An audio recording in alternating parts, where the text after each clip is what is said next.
নমস্কার, ওরুস কিচেনোলজিতে সবাইকে আবার স্বাগত জানাচ্ছি।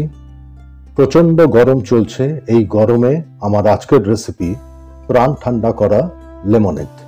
লেমনেড খুব একটা সহজ রেসিপি, সমস্ত শহরে সমস্ত জায়গায় বানানো হয়ে থাকে, একটু হয়তো আলাদা আলাদা ভাবে।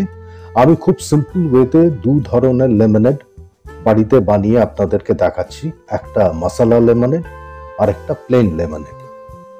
2 গ্লাস লেমনেড বানাবার জন্য আমি 4টে পাতিলেবু নিয়ে নিয়েছি, মোটামুটি স্ট্যান্ডার্ড সাইজের। পাতিলেবু বা যে কোনো লেবু কাটার আগে এইভাবে হাত দিয়ে একটু চপিং বোর্ডের উপরে বা প্ল্যাটফর্মের উপরে রোল করে নেবেন, তাহলে স্কিনের সাথে ভেতরের পাল্পটা একটা গ্যাপ তৈরি হয়, যার ফলে ভেতরের রসটা খুব সহজে বেশি পাওয়া যায়। আমি একটা প্রথম লেবু নিলাম, এটা আমি রাউন্ড স্লাইস করে নিচ্ছি। খুব পাতলা করবেন না, আবার বেশি মোটাও হবে না। একটু সিডসগুলো নাইফের টিপটা দিয়ে, নাইফের ডগা দিয়ে সিডসগুলো আমি সরিয়ে দিলাম। এবার ঠিক এইভাবে একটা রেডিয়াস যেরকম হয় সেন্টার থেকে বাইরের দিকে কেটে দিন। এটা আমরা গার্নিশিংয়ে ইউজ করব। লেবু কাটার সময় ঠিক এইভাবে রোল করে নেবেন, যেটা আমি বলছিলাম। আর কাটবেন প্রথমে হচ্ছে যে দিকটা দেখলেই বুঝবেন গাছের ডালের সাথে থাকে, এই দিকটা অল্প একটু কেটে সেটা ফেলে দিতে হবে। এবার আরেকটা লেবু আমি জাস্ট হাফ করে নিলাম। হাফ করে নিয়ে এটার থেকেও আমি সিডসগুলো একটু বার করে দিচ্ছি। তারপর এগুলোকে আবার হাফ করছি। হাফ করে এই মাঝে যে লম্বা অংশটা এটাকে কেটে ফেলে দিচ্ছি। এটা একটু বেশি তেতো হয়, সেই জন্য এটা লেমনেডের স্বাদের ক্ষেত্রে ভালো লাগবে না। এইগুলো আমরা ছোট পিস করে নেব, সেই জন্য এটা যেহেতু ড্রিঙ্কের মধ্যে যাবে, ওই জন্য আমি মাঝের যে লম্বা সাদা অংশটা ওটা কেটে ফেলে দিলাম। এবার খুব ছোট ছোট টুকরো করে নিলাম। এর কোনো মাপ নেই, যেরকম ভাবে খুশি করে নেবেন, কিন্তু টুকরো যেন ছোট হয়, খুব বড় যাতে না থাকে।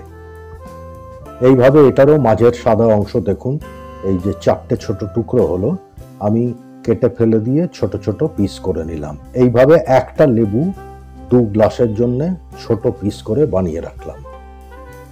স্লাইস আমি আগে করে নিয়েছিলাম গার্নিশিং এর জন্য। বাকি আরো 1.5 খানা লেবু লাগবে, হাফ। ঠিক এইভাবে ঘষে নিয়ে গাছের ডালের দিকটা যে পয়েন্টটা থাকে ওই পয়েন্টটা কেটে ফেলে দিলাম।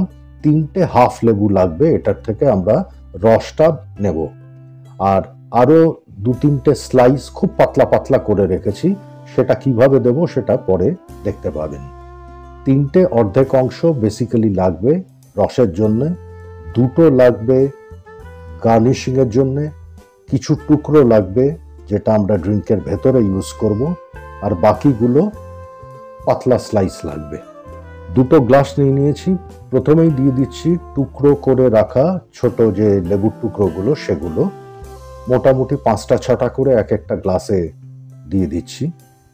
এটার কোনো বিশেষ মাপ নেই, এর বেশি দেওয়ার দরকার হবে না। দিয়ে দিচ্ছি খুব ফ্রেশ পুদিনা পাতা, মিন্ট লিভস। এটা আমি ভালো করে ধুয়ে তারপর অল্প জলের মধ্যে রেখে সেখান থেকে বেছে নিচ্ছি। পুদিনা পাতা 10টা, 12টা, 14টা এক একটা গ্লাসে যাবে। পুদিনা পাতা দেওয়ার পরে এরকম একটা মাডলার যদি থাকে খুব ভালো হয়। যদি মাডলার না থাকে তাহলে পরে রুটি বেলার যে রোলিং পিন বা ওই জাতীয় কোনো জিনিস দিয়ে, যেটা লম্বা শক্ত, সেটা দিয়ে খুব হালকা হাতে এইভাবে এটাকে মাডল করতে হবে, অর্থাৎ একটু কাদা কাদা করে দিতে হবে, সেটাকেই বলে মাডলিং। আর এই মাডলার দিয়ে করলে সুবিধাটা হচ্ছে এর নিচের দিকে, যেটা আমি প্রথমে দেখালাম, কতগুলো সূচের মতো একটু প্রজেক্টেড অংশ থাকে, যেটা মডেল করতে, প্রপারলি মডেল করতে হেল্প করে। 2টো গ্লাসেই আমি লেবু এবং পুদিনা পাতা মডেল করে এবারে যে অর্ধেক করে লেবু কেটে রেখেছিলাম রসের জন্য, সেটা দিয়ে লেমন স্কুইজারের মধ্যে দিয়ে আমি চেপে চেপে দিয়ে দিচ্ছি, যাতে নষ্ট না হয়। আবার হাত দিয়ে একটু চেপে দিচ্ছি যাতে পুরো রসটা আমরা নিয়ে নিতে পারি। হাফ এই গ্লাসে, হাফ আরেকটা গ্লাসে দেওয়ার পরে আরেকটা হাফ যেটা থাকবে সেটাও হাফ হাফ মোটামুটি আন্দাজ মতো রস 2টো গ্লাসেই সমানভাবে আমি দিয়ে দেব। দুটো হাফ দেওয়া হয়ে গেল। এবার 3 নম্বর হাফটা নিয়ে দেখুন, প্রথমে একটা গ্লাসে দিলাম, তারপর অন্য গ্লাসটাতে দিয়ে দিচ্ছি। আপনারা যেভাবে দেখছেন, আপনাদের বাঁ দিকে যে গ্লাসটা সেটা হবে মশলা শিকঞ্জি বা মশলা লেমনেড, আর ডান দিকেরটা হবে প্লেন লেমনেড।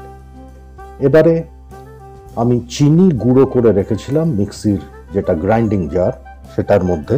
এটা আপনারা এমনি চিনিও দিতে পারেন, কিন্তু সেটা গুলতে একটু অসুবিধা হবে। দুটো গ্লাসেই আমি টেবিল স্পুনের মাপে 3 টেবিল স্পুন করে চিনি দিয়ে দিলাম, গুঁড়ো চিনি। তারপরে দিচ্ছি একটুখানি ব্ল্যাক সল্ট বা বিট নুন, খুব সামান্য, একটা পিঞ্চ। এই দিয়ে দেওয়ার পরে, বিট নুন দেওয়ার পরে বাঁ দিকের যে গ্লাসটা, তাতে দিয়ে দিলাম 1 পিঞ্চ ভাজা মশলা। ভাজা মশলা মানে হচ্ছে শুকনো ভাজা, যেটাকে টোস্ট করা বলে বা ব্রয়েল করা বলে। ধনে এবং জিরে একটু টোস্ট করে নিয়ে সেটা মিক্সিতে একদম পাউডার করে তার থেকে 1 পিঞ্চ আমি ব্যবহার করলাম। এবারে একটা লম্বা মিক্সিং স্পুন বা বার স্পুন, যেটা হ্যান্ডেলটা খুব লম্বা হয়, বা অন্য কোনো চামচ দিয়ে একটু ভালো করে নেড়ে দিয়ে দিচ্ছি ক্রাশড আইস দুটো গ্লাসে। এটা আইস কিউব নিয়ে আমি মিক্সিতে ক্রাশ করে নিয়েছি, অল্প অল্প করে ঘুরিয়ে। টপ আপ করে দিচ্ছি দুটো গ্লাসই প্লেন সোডা দিয়ে, একদম ভর্তি করে দিন।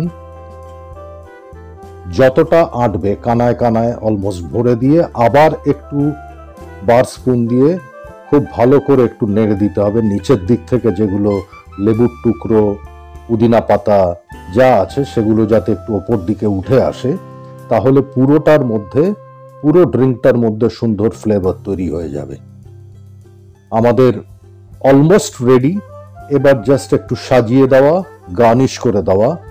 ছোট স্লাইস, পাতলা স্লাইস দিয়ে দিলাম ড্রিঙ্কের মধ্যে, এটার জন্যই আমি কেটে রেখেছিলাম।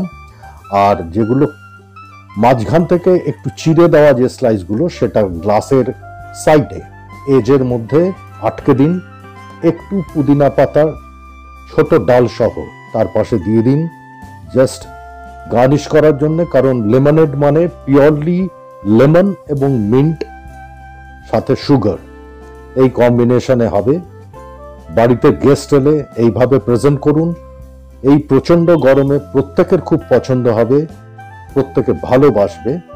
স্ট্র দিয়ে দিলাম, স্ট্র দিয়ে সার্ভ করুন এই অসাধারণ মশলা লেমনেড এবং প্লেন লেমনেড। ভালো লাগলে শেয়ার করুন, কমেন্ট করুন as a token of appreciation. ভিডিওতে লাইক দেবেন।